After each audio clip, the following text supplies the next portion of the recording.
right. Hello, Mish, and welcome to 2025, our first video of the new year. And we've got a very appropriate topic.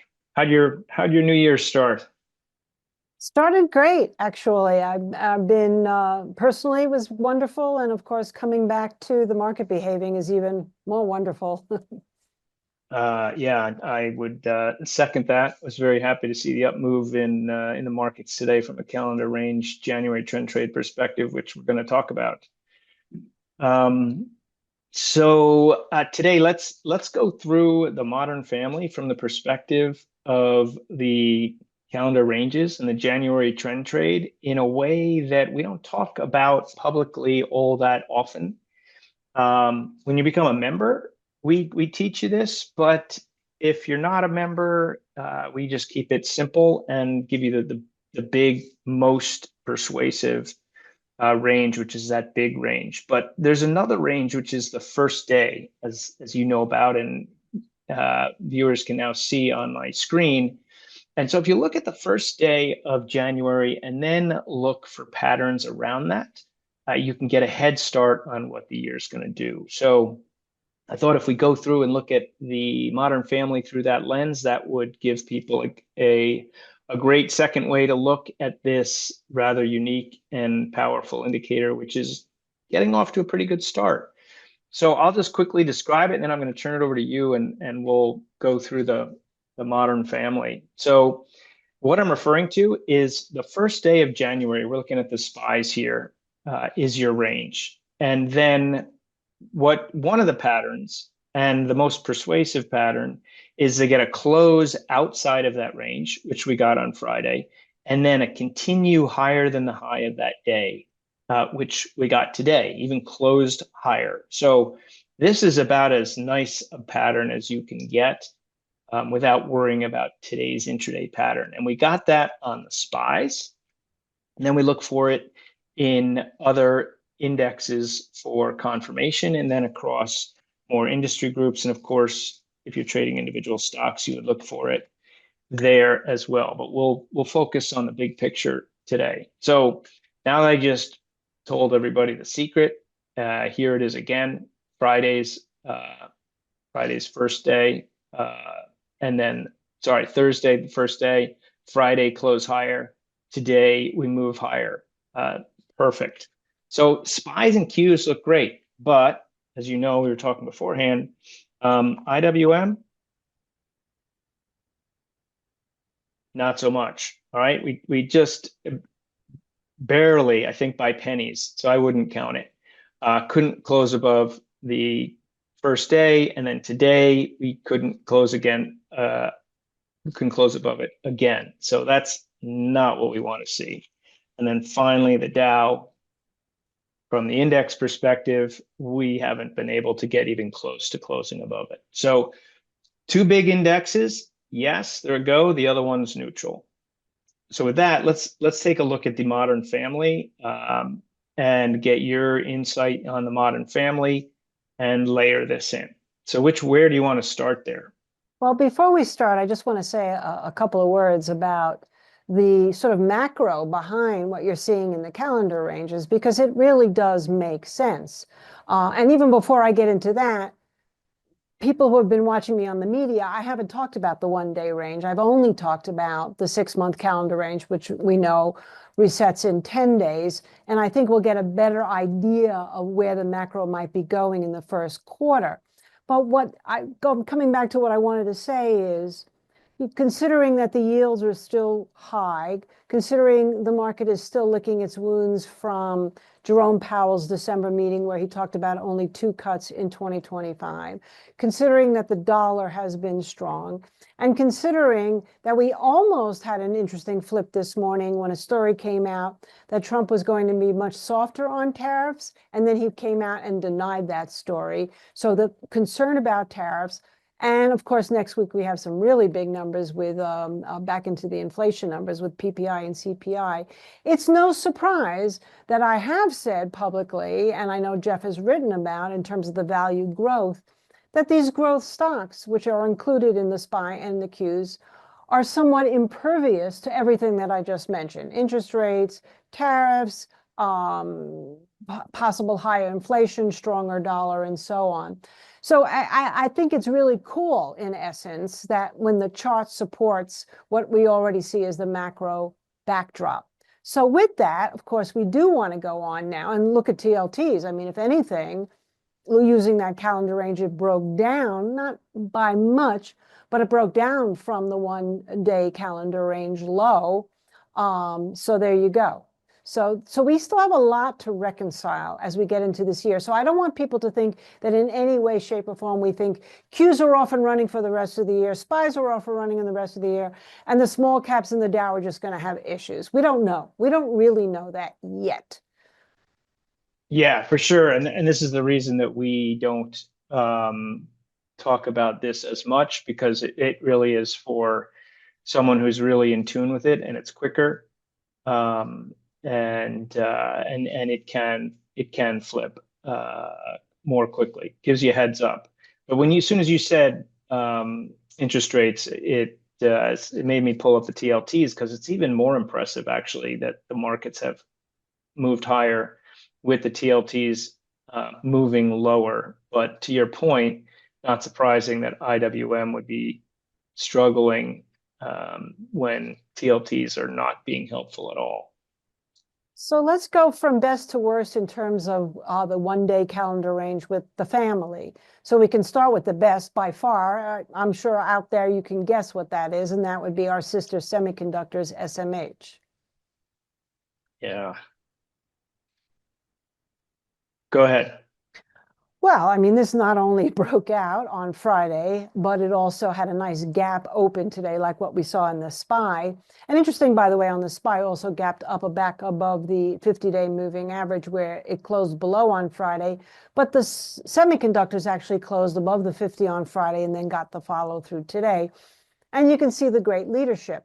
What is interesting, and this is why, this is not necessarily the 6-month calendar range in terms of what's going to happen with chips. And obviously tonight we have NVIDIA, the CEO, having that big conversation. But this really stopped at 260, which if you read in the daily where I put the numbers every day on the very bottom, 260 has really been kind of a ceiling going back to October. I mean, look at that. You can see it, it was the high in October. It was the high in November. Didn't even get there in December, obviously. And now here we are in January there. So there's a couple of things to watch for on a shorter term basis. Not only can we see this as the great leader, but we have to see it now get through 260 to continue to lead, at least until we see these resets come up in next week some point. Yeah. So let's go to the next one. So the second strongest one, I believe, is IYT, which is interesting. So let's put that one up.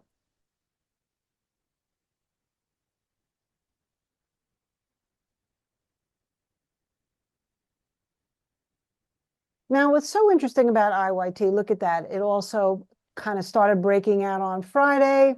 It's still underneath the 50-day moving average. So it doesn't look anything like semiconductors in terms of phase.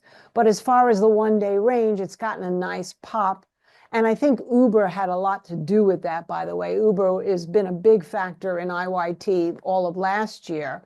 So I wouldn't necessarily say, yay, transportation, the Dow theory, the economy is going to move really strongly now. No, but what I would say is that relative strength based on the 1-day range we're seeing, it's kind of on par with SPY, as Geoff is drawing for you there. And yet, in order for us to really get wowed, we're going to need two things. We're going to need to see it get back into a bullish phase with 2 closes over the 50. And then, of course, we need to see that correspond with a 6-month calendar range breakout. And if it does, that will be a very, very good sign. Yeah. And then I think the next strongest one was IBB, interestingly enough, because I've been all over IBB. I'm like so into IBB right now. All right. Now, if you look at the chart and you go, why would Mish be so into IBB? It looks terrible. But I do believe that this could be one that could change. It was one of healthcare in general was one of the least percentage performers last year.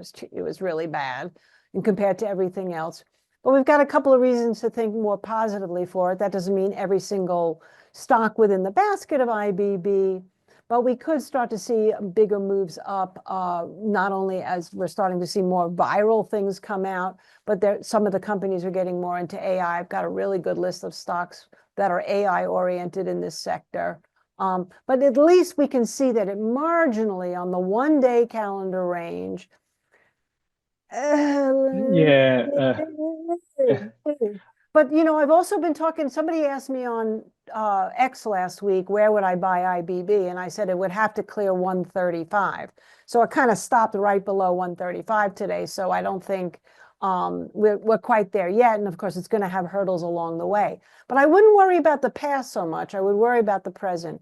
And if it can hold around this levels where it broke out on the 1-day calendar range, take out 135 and then really reset itself with a winner on the 6-month calendar range, I think it could be a very interesting surprise sector, at least for the first half of the year.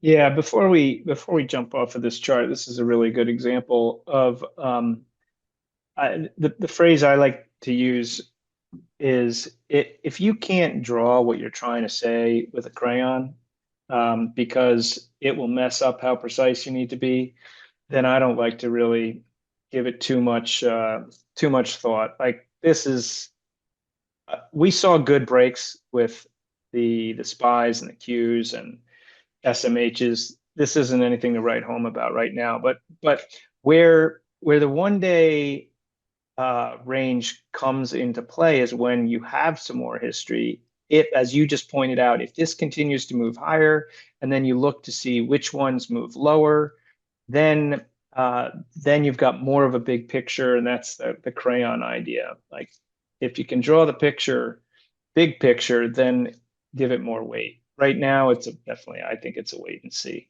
Oh, absolutely. I just thought it was interesting because it eked its little head today, as Yeah. opposed to the next one we're going to look at that was really bad, which is KRE, regional banks. And there's a lot of analysts who are calling for a tremendous run in the financials. And I'm one of the few people, and I wrote it in the Outlook, that's not so necessarily sure that's going to happen for a lot of reasons I won't get into now. But this too, kind of like IBB and kind of like IWM, also marginally, but like you said, to use your expression, nothing really to write home about. And look at the leadership against the SPY. It's terrible. It's really underperforming on the leadership chart. So Yeah. yeah, so I'll be curious to see what happens with this, but I almost like, if you really want to try to narrow down your focus in terms of the economic modern family, there's a couple of things to note about regional banks. Is it doesn't necessarily have to participate, but you really don't want to see it fall apart, because that is exactly what happened in March 2023 when we wound up with that 10% correction. It was the bank failure. And some will argue that they've just been Band-Aid and nothing really has improved with that. There's been credit card delinquencies were on the rise, et cetera, et cetera. I mean, there's always stories you can make. But the point is, I'm less concerned about this unless it really fails. And if it rallies, of course, that would be a good sign for everything in the market. Yeah, and the other way I would look at this, and I look at all of them as you're talking, I was thinking, when the markets have made an attempt to go higher with the spies and the Qs, then when they break lower, it's not the same as if they had broken lower initially. And so, yeah, if KRE at this point breaks lower, it tried to go higher. It never really made it. It's going lower. If the market is now going lower, it's not, but I'm saying this is the value of looking at the market through the lens of that beginning of the year. It's one thing if the market starts off. I mean, just think about how you feel. If the market just starts off selling off, you're kind of like, all right, here we go again.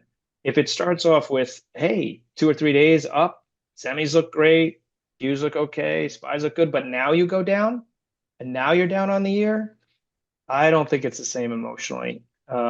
It's much worse. Yeah, absolutely. And one of the things that I talked about last week on Schwab was, the question of, do I think growth stocks are going to continue to outperform? And the earnings projections where it was an average of 33% last year, they're expecting maybe a growth of 21%, not as robust, which tells me that even more so than what we've seen in the past is that these growth stocks tend to go up until they kind of look over their shoulder and realize that nothing else is dragging along. And then, of course, with sentiment, investors get spooked and they start taking profits and then become self-fulfilling. So this will be very, very key, I think, as a barometer more than as a trade. Mm-hmm. So did we cover everybody in the family? Let's see. No, we Oh, forgot. XRT We Granny. forgot. Oh, my granny, of course. This is also concerning, but let's put it up. Yeah. Okay, so Granny, I mean, again, look at the 1 day. You can actually see the green line there with that range high that you have. But Well, Granny, yeah, that's the bad news. The other that's ones, that had a price action in the way. This one has no price action in the way. exactly. So the good news is the good news. Let's go with the good news first. The good news is that the 78 to 81 level. Remember, that's where I kept looking for most of 2024 as the number it had to take out after this massive consolidation. So you could say it's just sitting there on that support of where it broke out from. That's the good news. The not so good news is that it hasn't done anything since we got started. So here is the quintessential sector that's going to be impacted by tariffs and interest rates and inflation and anything else that can come up and rear its ugly head this year. So this has to be also watched very carefully because, consumer, there are some analysts, and I like to give backdrop because, I do this. There are some analysts who believe that we're going into a recession, and they'll state the reason that because of government spending was a huge reason why we didn't go into a recession. And if there's going to be big cuts to government spending, that could really put us into recession. But that's too highbrow for me. To me, it would really be, let's just look at Granny, because without the consumer, yeah, we could still see the growth outperform relatively, but it wouldn't be all that exciting. And with Granny, everything gets more exciting, including my vanity trade, which is I'm still all about, but that people can stop spending money very quickly. So we got to watch this one. And this one I'm going to be very keen on for the 6-month calendar range reset. Yeah, and if this thing gets below the low of goes negative on the year, it'll be below the breakout, below the 50, below the start of the year. Definitely want to keep a close eye on that one. Yeah, absolutely. So I think now we covered all of them except for you want to use IBID or you want to use BITO? Well, today I want to use IBIT because I bought it today, so I want to take a look at it. Okay. Selfishly, it really shouldn't matter. And it's going to look great. I mean, I said we were going to go from best to worst, but so I kind of left crypto for last. Obviously, it's in the best camp.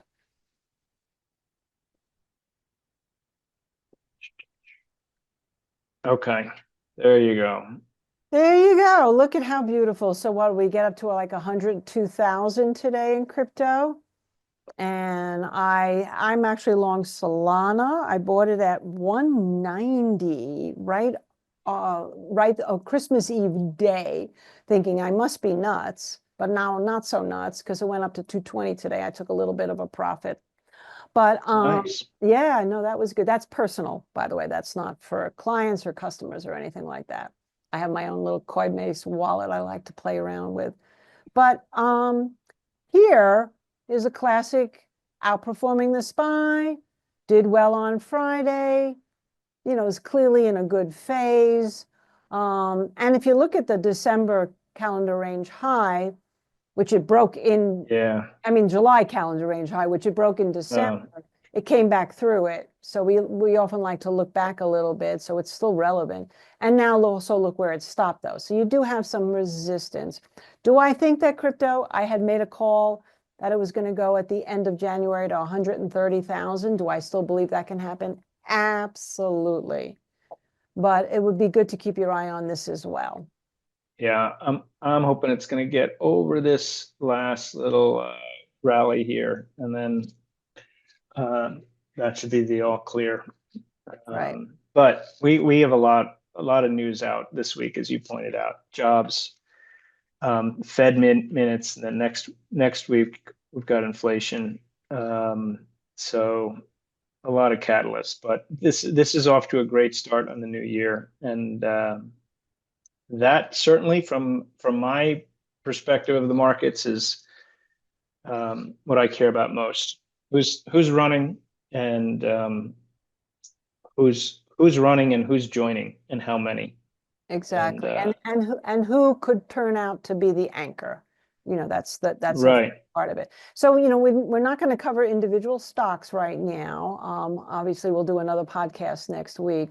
But Well, I am. I'm going to cover one, but go ahead. you're going to cover one. Okay. But the real takeaway from this for me, and hopefully for you guys listening, is that with a new administration, this is a really great, like Geoff said in the very beginning, way to get started with the year following, of course, obviously there's money in Qs and there's money in semiconductors, and there's money in SPY.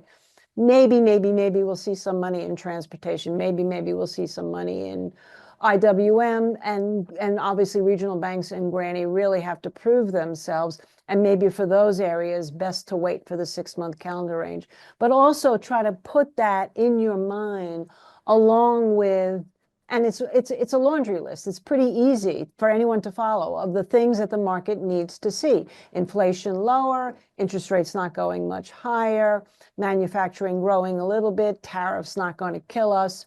And the market's going to be waiting for things like deregulation, and lower corporate taxes, incentives for companies to produce in the US. It's so clear that the market is still okay, growth doesn't care, everything else still does. And that's why I'm really, really anxious to see the 6-month calendar range, because if the value areas that people think can do better, and myself included, we have to see them clear that 6-month calendar range. Yeah, I totally agree. I like to watch which takes off quickly. It's great that it takes off quickly.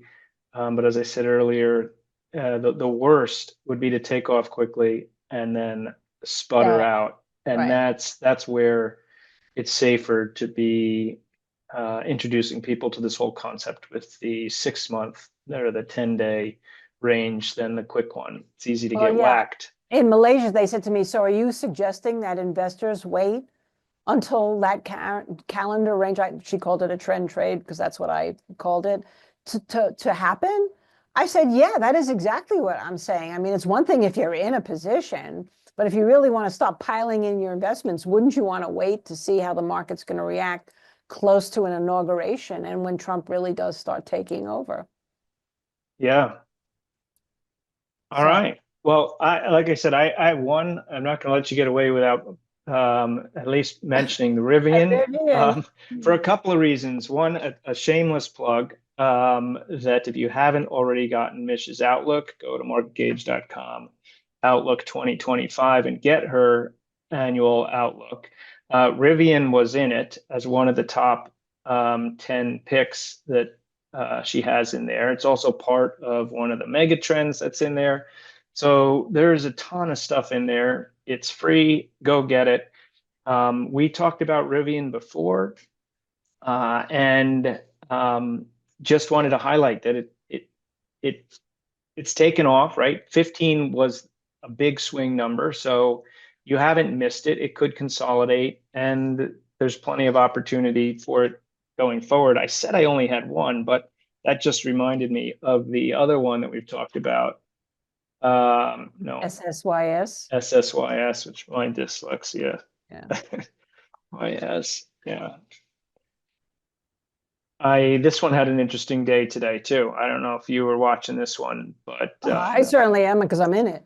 yeah. So it broke out of the calendar range right on the 200. So a confirmation of that would be a move higher tomorrow. So the couple of the ones that we've been looking at have started to move.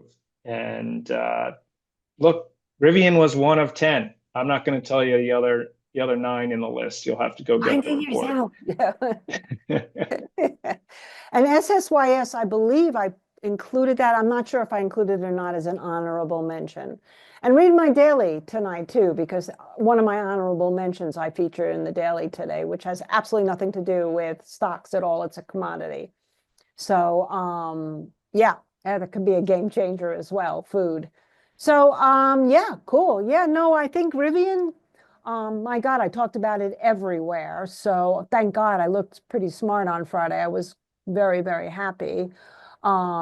SSYS I mentioned on Friday as well, on Schwab as, one of these stocks that has just gotten so hammered over the last couple of years, but with some good news. Rivian's good news was that they sold more cars than were expected, and their supply issues that they had with certain parts has been resolved.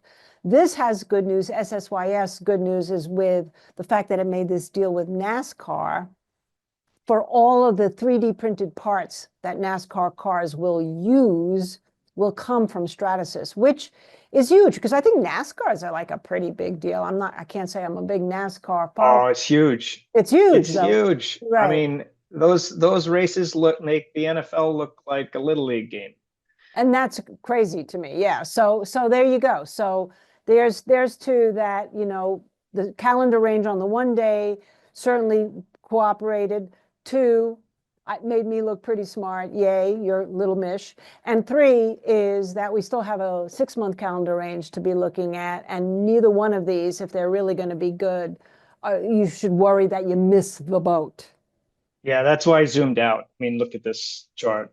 This is it. If this is good, if this is going to be big, it's just getting started. Right. Same thing with Stratasys. Yeah, yeah. Yeah. I would Yep. type it, but I'll mistype it again. Okay. Um, All all right. right, good. That's a great start to a new year. Looking forward to a great 2025, and we will see you in the next video. Great. Thank you so much. Bye. Bye.